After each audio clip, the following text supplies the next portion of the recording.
Today, we are going to be talking about how to go from dreaming to doing. So if you're one that you have been having goals in your mind, but you just cannot seem to move towards your goal, and this is definitely for you. I'm going to be sharing with you guys some strategies on how you can get unstuck and move towards scratching those goals off the list. This live stream is going to be able to really help you guys. If you are one that you like, Alicia girl, I've been having this goal on my list for the past 2-3 years, for the past year, and I cannot seem to hit this goal. Something needs to change. Okay, I'll say this. It's probably like 2 reasons why you haven't really been able to really hit those goals, or you haven't really been able to define what those goals are. Probably is because of lack of 1, clarity, and 2, strategy. Right. And so those are like 2 of the most important things in your career, is for you to be clear on what you want, and also you to know what is it going to take? What are those action steps that it's going to take to get you there? What I want to talk about you this morning is, 1, what does it really mean to set a goal? Because it's one thing, guys, for you to just want something done, right? Or it's one thing for you to just have a desire for something to happen or change. It's another thing to set a goal. This quote, I'm pretty sure you heard all the time. It said that there is a difference between a goal and a wish, right? And so the way that you're able to identify whether or not you have set a goal or a wish is, for one, you know that if I have a goal, I've already started to think about and actually plan how to make it done, right? But if you have a wish is just a thought. A wish is, oh, that would be nice, or, oh, I would like that. And so a lot of people think that they have goals, but you don't really have a goal. You just have a wish, meaning that there is some desire for something to actually change, but it hasn't moved past the thought. And also, when you have been able to set a goal, that means that it has moved past the idea of a thought or a wish. And now you have actually started to kind of find out what is it going to take for you to hit it, right? So now I'm going to ask this question again. Let me know, now that I've been able to help you to see a difference between a goal and a wish, because I don't want you guys thinking, yeah, Alicia, I have all these goals, right? But in reality, it's just a wish. It's just something that you would like to happen, but it hasn't really moved past the thought.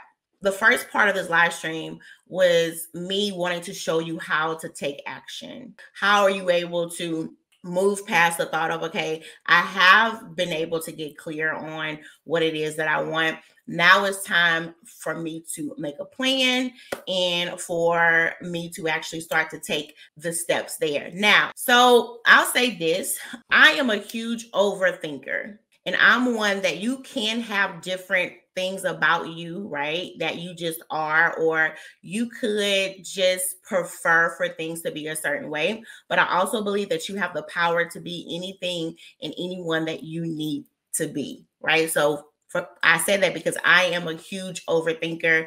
I'm the kind of person, I have a plan A, a plan B, a plan C, a plan D. Like, I would think something all the way through. One, it could be a good and a bad thing, because one, I've noticed even with the clients that I work with, it's a good thing for them, right? Because I can help them to really like deep dive into something. But sometimes in my life, for my own goals, it can definitely be a little hard because I can overthink it to the point to where I will discourage myself. Meaning that this great idea, this great thing that I thought I wanted to do, now that I've started to really like overthinking, now I've started to just discourage myself. Because a lot of the times when I'm overthinking something, me overthinking something usually leads to fear, right? Because I have now started to overthink this thing so much in my mind that now I have literally talked and thought myself out of what I said that I wanted.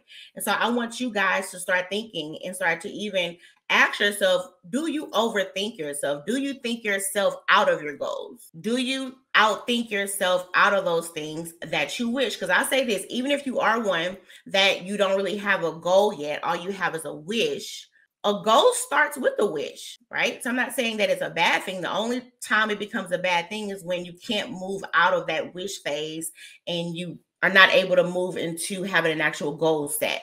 But what I had to realize, and something that God had to show me within myself, me overthinking stuff was really just a lack of faith. Because, like I said, me beginning to overthink really led me to fear. And majority of the time, all fear is just things that you think will be, right? So all of these kind of scenarios in my mind, I said, okay, this could happen, that could happen. And guess what? It could very well happen. But I got to the point to where I did not want to base my life on what could happen. But I had to realize that if I decided that it was something that I desired to have, that everything does come with a risk, right? So it comes to a point where you start to think, hey, the goal has to outweigh the risk. The goal has to outweigh the risks. And we don't avoid risks, but we just plan for them, right? And so if you are one like me that tends to overthink a lot of different things, it's so important to be able to get clear on, to be able to see what is the fear here. Is the fear a root of, hey, I could fail? So it could be a fear of just, hey, it may not go well, right? Or is the fear of, I'm afraid of what everybody else is going to think, right? Or is the fear of, I don't think that I have enough, right? Like really getting clear on what the fear is. Because it's so clear, because now you can sit down and think about, okay, now that I've been able to identify what the fear is, let me sit down and think about, is there any proof of fact that is supporting this fear that I have? And chances are, guys, it's not, right? But if there is, now you can sit down and really think about a plan for that risk. Next thing is that your goals need to be more specific, okay? When you are moving from that wish stage and you're moving into like setting an actual goal, at first it may not be clear, but this is why it's important to take action, because the more action you take, the more clear it will become. You can't always get clear on what you want by just trying to sit down and think. Again, all this thinking will cause you to overthink. But what can happen is if you say, okay, I have some kind of like skeleton of my goal, right? Knowing, okay, what is the next action step? Not what is the next thought, right? But what is the next action step? So an example I want to use is this. So let's say that you say, okay, in the next year, I want to land an actual director role. You may not know where, you may not know how, you may not even really know what field, but you're like, I know that this is the next move for me. Right? So you don't really have, so that is now a wish. You don't really have everything there, but you have something. So the next thing you need to start to think about is, okay, do I want to land that role here? Or should I be thinking about trying to find this role somewhere else? Now it's time for you to think about, okay, so am I good in the current field that I'm in, or is it time to change, right? So as you're starting to think about it, again, all of these questions and all these thoughts should not go back to what feels comfortable, right? I'm a big firm believer that your goals should not be based upon what feels comfortable, right? Because the purpose of a goal, right, is for you to get something that you want, but the purpose of a goal should also be that you grow as well. Right. So I don't want you guys trying to pick these goals that are like really easy, but because the difference, you have to realize it, right? If you only want to pick stuff that seems like, oh, this thing is right here. Okay, cool. Because it can be very convenient to pick a goal that you know is good, right? But I want you to realize that your goals are not just about you getting something. It's about you needing to grow, right? It's about you needing to allow yourself to stretch, right? Because I've been there, right? There were certain goals that I had. You guys know I worked in HR for over 10 years, right? Well, there were certain goals that I wanted, and it happened. But once I reached that goal, it was like, oh, okay. Because it did not cause a change on the inside of me. It did not cause me to grow whatsoever. It was just too easy of a goal. And a lot of times you can find yourself starting to hit goals, but once you hit that goal, you still don't find that sense of excitement about it. and you start to feel frustrated. But you feel frustrated because you know that you want something more, but you keep picking what's safe. Again, you know you want something more, but you keep picking everything that's safe. And so that desire for more is there, but it's also that fear of, no, let me just pick the things that I know I can get. And that's how you end up with everything except the things that you want. And so I want you guys to move away from that. Don't be afraid to set those goals that are big. Don't be afraid to set those goals that are impossible, because 90% of the time, the goals that you set have already been accomplished by somebody else.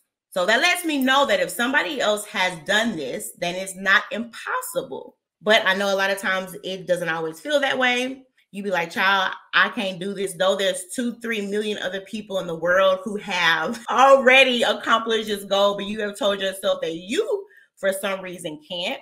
And so even though you haven't said it with your words, you also have said that 2 to 3 million other people are more worthy than me. And I don't think that's true. 2 to 3 million other people are more smarter than me. I don't think that's true. Right. And so I tell people, you don't have to be so safe in the goals that you set. Okay. I just began to say that one of the things that you need to do is you need to set clear goals. They have to be clear. And I want to add this. They don't have to be clear to everybody else. They just got to be clear to you. They just have to be clear to you. And people spend so much time trying to make their goals so clear to everybody else. And you're wasting time trying to prove your goals, trying to validate your goals to everybody else, that you're losing focus on you putting forth the action on your goals that you need to be doing, right? So your goals only need to be clear to you. Now, the next thing I think I already kind of talked about was not being afraid to address those risks that are there, and not being afraid to address the risk that may come. Like, for instance, if you're like, man, I really do want to change careers. I have been in my field for a really, really long time. I'm ready for something new. Okay, so here we are. You're like, okay, I know that I want to make a move, but child, everybody else is getting laid off. So I think I should just chill right now. You tell yourself, just as I thought that I was going to look for another job, baby, everybody getting laid off. So let me just chill right now. I think I'm good. No, friend. That's the wrong mindset. Again, being able to address the risk. The risk is, yes, right? People are losing their jobs right now. The other risk is it could, right, take you a little bit longer to reach that goal, right? But now it's time to just plan, right? First of all, what you need to do is you need to create an exit strategy. What is the strategy? How soon are you wanting to actually leave, right? Is there anything in your role that you want to do, right, before you leave? Is there any new skills that you want to learn in your role? Is there any new relationships that you want to build in the place you are in now that you can use in your next role? So now that you're starting to get clear on what the exit strategy is, now it's time for you to be able to see, okay, what is the timeline? Again, you being able to put a timeline on your goal is powerful, because having a timeline is going to hold you accountable to something. Again, that timeline can change, but put a timeline on it, because now you have something to work towards other than a wish. Because once you put a timeline on something, that makes it real. You're like, okay, I already told myself in the next 6 months, I'm going to be gone. Right. And also having a timeline on something also helps you to be able to identify how aggressive you need to be to reach that goal. So if you say, Alicia, I want to be gone from my job in the next 3 months, friend, you need to get to work. Versus you say, okay, I would like to leave within the next year. And now you kind of have an idea. Okay, now I can really start to build those relationships. I can learn some new skill. Like, now you have a pace as to which you need to actually go at. I do want to bring out another side of that. Sometimes, not all the time, it's just me, I have a relationship with the Lord. There are going to be seasons in life where you may have to move without a really clear path. And I say that because I'm not saying that you should move like this all the time. But I do believe that there are seasons where God does want to stretch your faith some. So I also do believe that there could be seasons. And again, I'm not saying this is for you exactly, because I know it's a whole lot of y'all out there. But I think it's important for you to pray and really acknowledge God. But I do think it's seasons of your life where God would say, the only plan you have is to just go. The only plan you can sometimes have is, I know that it's something like it's time for something more. Sometimes the only plan is, I know that it's time to move. With that though, and I just believe that there are certain seasons where it's just that divine push. But I'm not saying either that you should not look for help along the way, or you should not at least, because that's the thing. And what people don't tend to realize and understand is that it's so important for one to not lean on what has, let me say this, it could be certain past experiences, right? And a lot of times you could use those past things that's happened. So let's say, hey, Alicia, this job I got right now, girl, it was a mess, right? And you could be like, man, I thought that this job was good, but then I found out that it really wasn't all that good. And so now you are holding on to this fear of, what if I choose the wrong job again? And so those past experiences could have you really just doubting yourself. So I think it's really important to have a plan. When I say a plan, I'm not saying, that the plan got to be outlined all the way. Because like I said earlier, a lot of times the more action you take, the more clear you get, and the more you are able to see those steps that are really clear. But I think it's important also to really, like I said before, to be able to identify what is the season that you're in. Because even now, I'm having this business full time. I never could have thought that I would be where I am now. And I didn't have a solid plan, but the plan that I did have in my mind was, this was the kind of life that I want to live. So sometimes that plan is just simply, I don't want this no more. I know I want this. And I need to move away from the things that I don't want. And so, like I said before, because people always want to know what to do, right? Or they always want to know the things that they want now. But I think it's important to get really, really, really clear on what you don't want. Get clear on that. Get clear on what are you moving away from. Get clear on what does that next move need to look like. So even though you don't know the steps to take, you at least know what you're on your way to. Because as you get clear on the things that you don't want, and as you say, girl, I don't know what I want, but I know I don't want this. And I know that if I go this way, it's going to move me away from the things that I don't want. And so as you move towards the things that you don't want, now you will eventually run right into what you do. And I tell people, even when you don't necessarily have a really, really clear plan, it's almost like scratching things off of a list, right? So let's say you had this list of things that you really, really don't want anymore. Alicia, I don't want to work long hours. I don't want to work for a boss that breathes down my neck. I don't want to work in finance, whatever. You're getting clear, right? Alicia, I don't want to use these skills anymore, right? So now that you have this list of things that you don't want, and you have been able to identify what is it that you don't want and why, which is also super important, because once you can be able to identify why you don't want something, you're now getting even more clear. Your first thought was, I want to change careers. But after you started to get clear on your emotions, why you feel the way that you do, you're like, you know what? I actually like what I do. I just don't like who I work for. So it's not what it is that you do, it's who you do it for, right? And so I think that's really clear too, is to get really clear on what are you moving away from.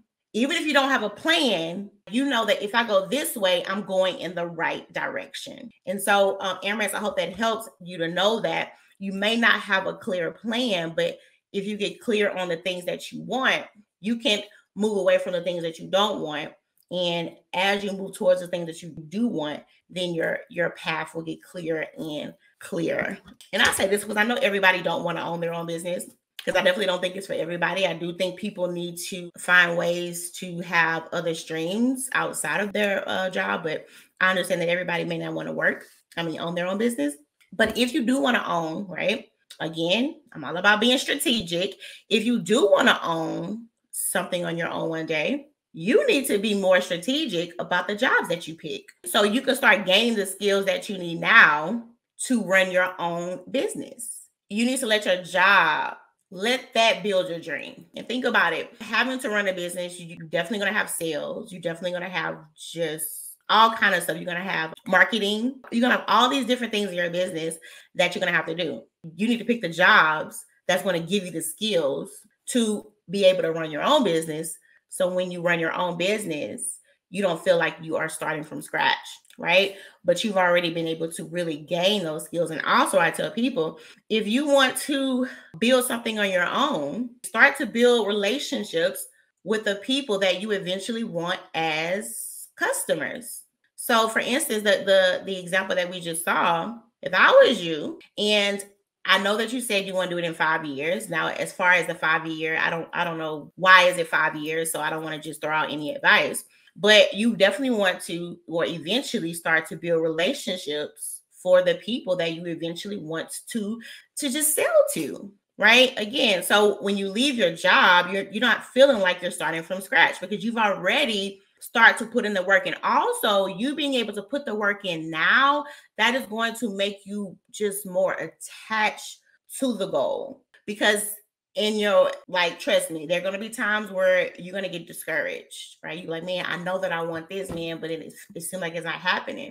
But if you already put in work, if you've already put in a lot of work, it won't be that easy to just say, no.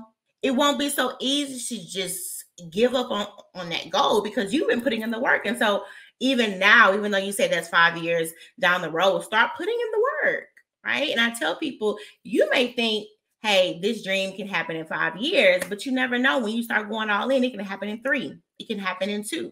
Because I will say this, I do believe that the speed in which we receive our goals, right?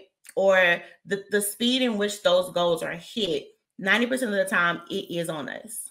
There are certain things that you can do to reach your goal faster. And so I don't want you guys keep thinking that you keep having to take small little steps. Now, don't get me wrong, you need to start with something. So start with those small steps, right? But I don't want you to think that you always have to take tiny steps, because after those first few steps, you should start to get some strength there, right?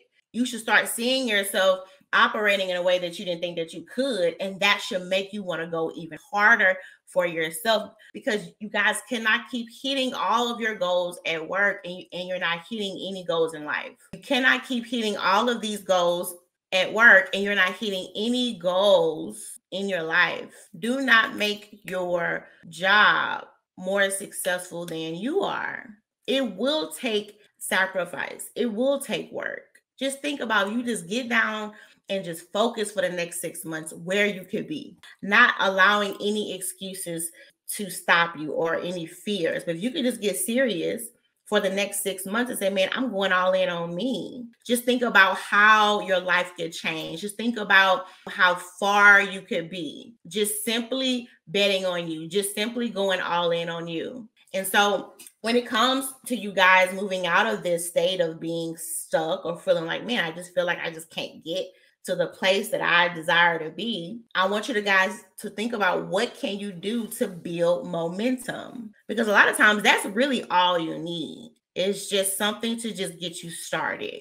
And I think what people lean on too much is how they feel. Nope. Because our emotions change so much. You know what I'm talking about. You find yourself at 8:30, you happy, 3:00, I'm done, y'all. I'm done.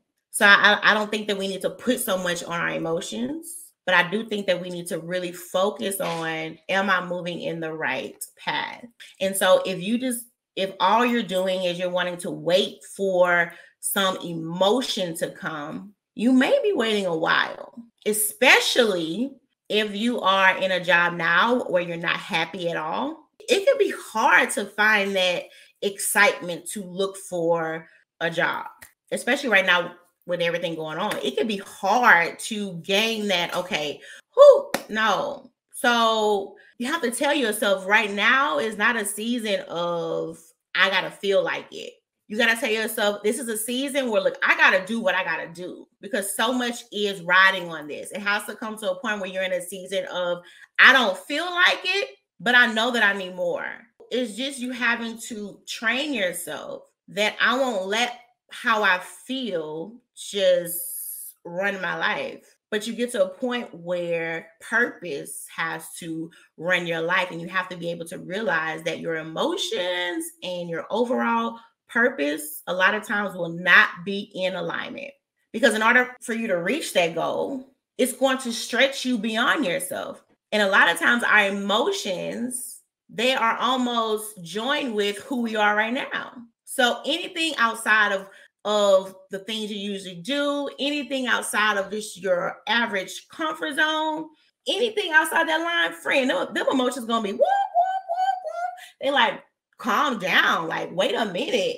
Those emotions are like, we don't do this. And so it's so important for you to realize, hey, I may not feel like it, but this is what, and this is the thing, guys, you guys do this every day in your life. I don't think you see it. Like, and when I say that, I mean, you guys move past your emotions every day. For instance, I have a child that is 4 years old, and y'all know kids are a lot. And look, I only have one. Folks ask me all the time. I be like, I don't think I'm going to have, it's a lot. I'm like, sometimes I'm like, I'm struggling with one and you want me to have another one? I can't. Folks with like 3, 4, and 5, I'd be like, I just don't. Well, it's sometimes, y'all, I don't be in the mood when she's want to throw one of her little fits, or she's want to ask me a 1,000 things, and I'm exhausted, I'm tired.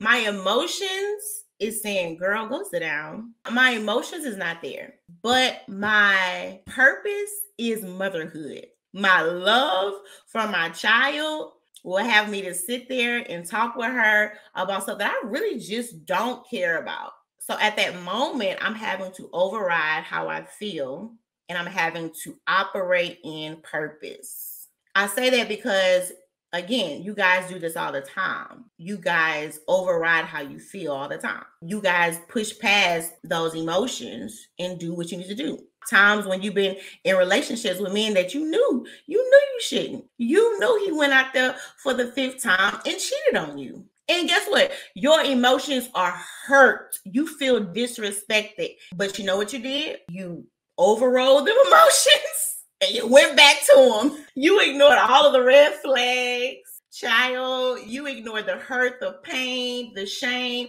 You ignored it all and you ran back to them. You was able to get past your emotions. So don't think that, okay, so I have to just ignore how I feel. You know how to do this, right? And it's like, how much more should you be this way towards those goals that you really want, towards that change that you really, really need? How much more should you be like this towards the things in your life that you really, really want?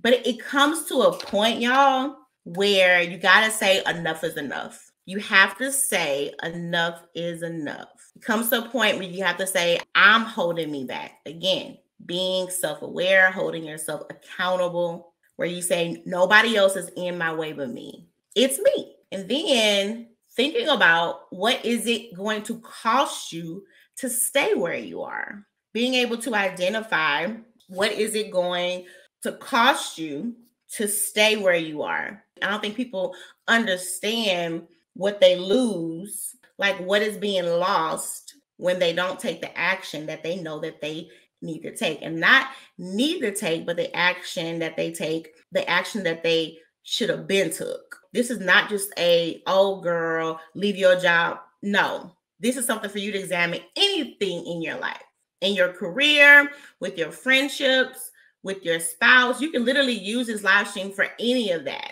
Like, what are those things in your life that you know that you should have been moved away from? What are those things in your life that you know, if I would have left this alone, I could be so much more than where I am now? Even in your job, I should have been had this conversation with my boss.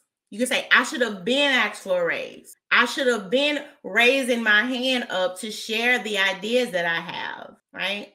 You should say, I should have been trying to build those relationships with those key folks, but it's just been me.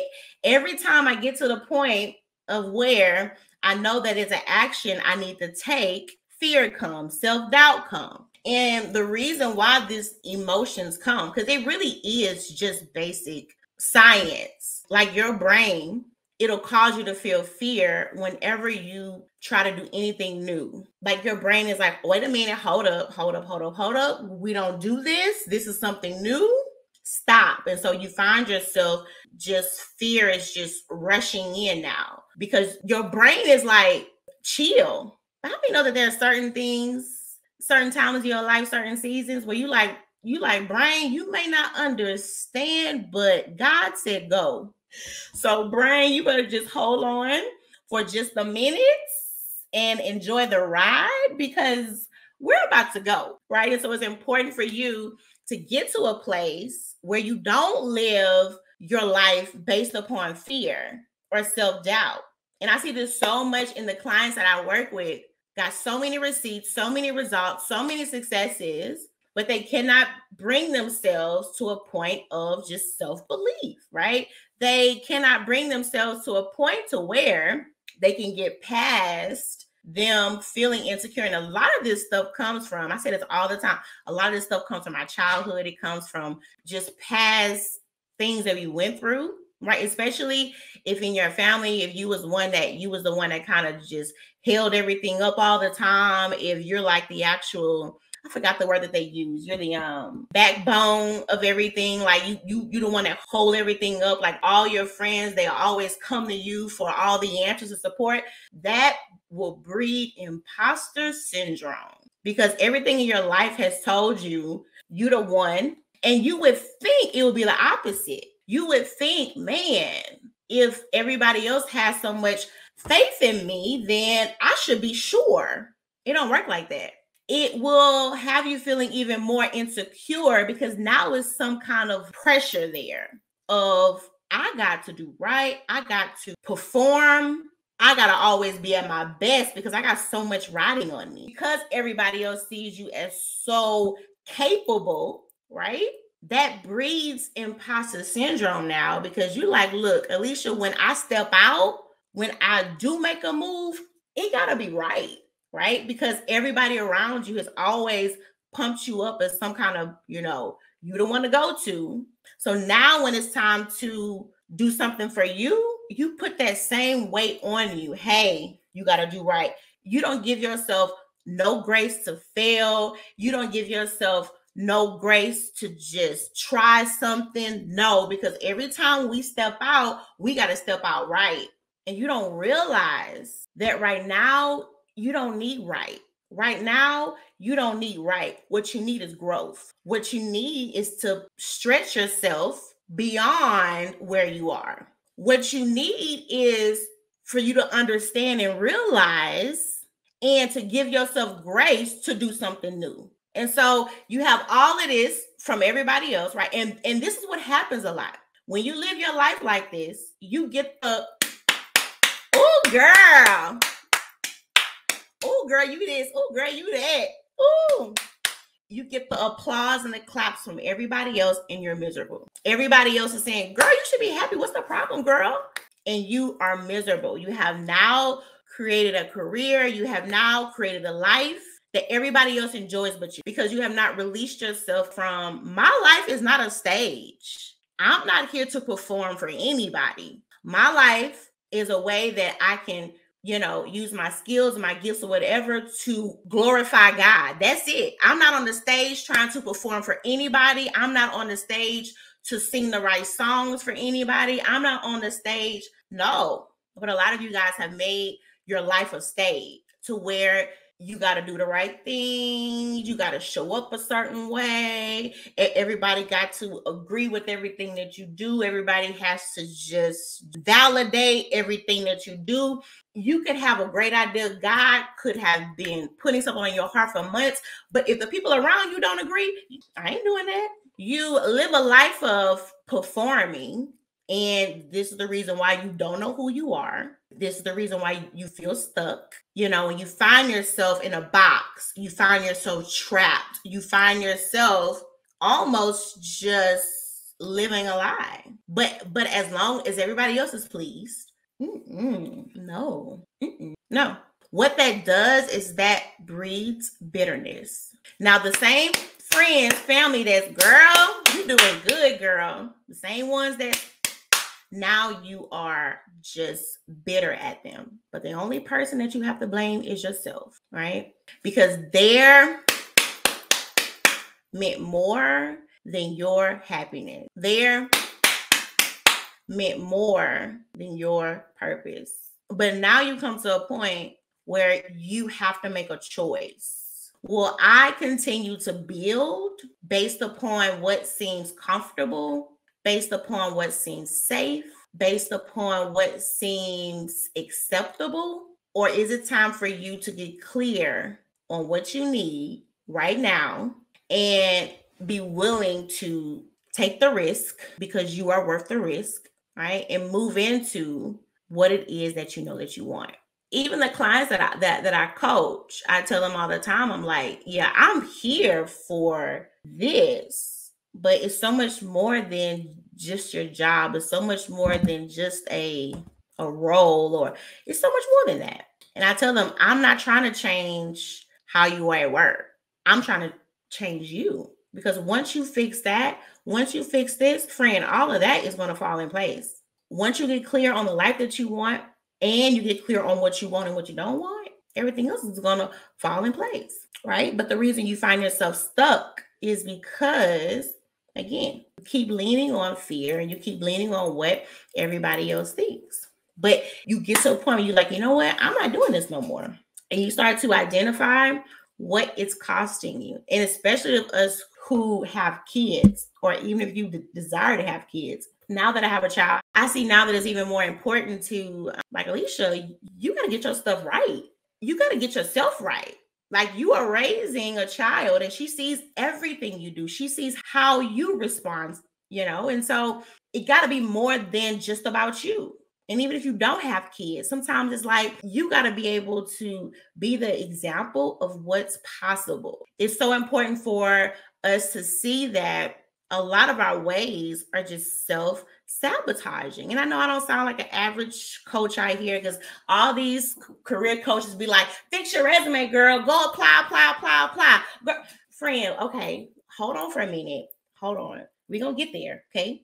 But I need to get clear. I need you to get clear on what you want and what are those blind spots. I say it all the time. You can't use new jobs as Band-Aid. You cannot use a new job as a Band-Aid to issues that you don't want to address. So yes, I very well desire for you to have your dream job and to make all the money that you want to make. But I don't want you to just sacrifice yourself. And I don't want you to just keep trying to shrink yourself to get the job that you want, because you're going to be miserable, right? So let's be able to identify those blind spots and give yourself the grace, give yourself the permission to go after what you want, right? And so this is past, oh, I'm just not happy with my job. There's something more there. I ain't no therapist, but there's something more there. And now I'm not saying, it's a thing, I'm not saying that you may not experience hurt, right? And I'm not saying at these jobs folks be doing everything right, because I know that's a lot. Like I told y'all, I was in HR for over 10 years. So when it comes to operating in that world, I know what it's about, right? But again, it all goes back to you. And I say this because you cannot control what they do, but you will always be in control of you, right? And a lot of times you could experience things at work and you'll cause yourself to get out of character to address something at work, when the reason that thing even happened was to show you it's time to move on. But what happens is you take the signs that it's time to move on, and you take those signs and you respond in the wrong way. And not only do you just damage your name, because you are only thinking about how to react and not thinking about how to respond. Example, when somebody says something at work that you don't like, you react by throwing off, popping off, but you need to respond by first being able to identify what is the problem here. How should I respond? Sometimes you responding is you not even responding at all. sometimes we don't know the power in being silent. When I say silent, I'm not saying to just let folks just walk all over you. But anytime you respond to something, you let that person know that you deserve a response. But sometimes being silent is enough to let that other side know that all of this that you're giving me right now is not worth my energy. But you would literally go back and forth, use all your energy, get stressed out over somebody you say that you don't care about. It don't look like it. I've learned that, for one, I don't have to fight my battles. Lord, you see this. Two, I also learned that your delivery can downgrade your message. You could very well have a point. You could very well be right, but it's your delivery of it, because you have not been taught how to not agree with somebody and still be able to communicate with them. Because what you think is, if I respond back with because I'm upset or whatever, we use these ways to just protect ourselves. But the only thing that you are really keeping yourself from is the growth that you need. And there is another scripture. The Bible says, when you do good to those who do wrong to you, it says, you reap hot coals of fire on their head. That means, what that's saying is that when you, and this scripture is Romans 12:20. It says that you reap hot coals of fire on their head. What that's saying is that when you do good to somebody who's doing wrong to you, they gonna feel bad. Even though it may not seem like it, but when you respond the right way, when they respond the wrong way, they don't know what to do with you. And I say this because they don't know what to do with you. Why? Because 99% of people is going to react the same way. Oh, they tell me something, I'm gonna tell them something. That's how almost everybody responds. But when you can respond the right way, they don't know what to do with you. This is not to tell you, oh, just let people do whatever. But my point is that your response does not have to be based on their response. That is where the true self-control comes into play. That is when the true discipline comes into play. And when things happen at work that you don't necessarily agree with, you can still show up and operate in your expertise. You can still show up and operate in your expertise, and you can still operate in excellence, because a lot of you have amazing skill sets and results. But anytime you get hurt, upset, anything, you shut down, and you haven't learned how to address how you feel, but not lean on how you feel. You find yourself sometimes stuck in roles because you're like, I don't understand. I have the experience, right? And there are some times when you won't, because there are some spaces that they don't want to see you advance. But everybody ain't like that. The expertise is there, the experience is there, the result is there. But for them, again, how you show up, your delivery can overshadow your expertise. Right. And I don't know how we got on this. We was supposed to be talking about goals, but we end up getting way over here. But I want you guys to know that. And I know this is a lot opposite of what you hear, because folks out there be saying, oh, you ain't got to take that. I'll say this. I do believe that every space is not for you. And that's why I say when these things happen, it could be signs to leave, but you take those signs as a way to just pop off. It's important for you to realize, if you do have a desire to leave your job, think this: is it a time to go, or is it a time to grow? Meaning that, is the reason why you don't want to stay there, is it because there are things that you may have to do that I'm not used to this, and this could be an opportunity to stretch yourself? Or is it time to go because what you need in life, that job just don't support that, right? So if you are wanting to leave your job, think this: am I running away from, or am I running to? I'm gonna say it again. When you want to leave your job, think this: am I running away from something, or am I trying to run to something? That could look like, am I wanting to leave hard conversations that I know that I should be having, but I just don't want to deal with them no more, when you don't realize that everywhere you go, every job you have, there's going to be different personalities? Or are you wanting, is it your desire to run towards more? Right? So if there's any particular topics that you guys want me to talk on, please let me know. But I'm so glad you guys enjoyed this. And so if that's not it, I will talk to you guys later.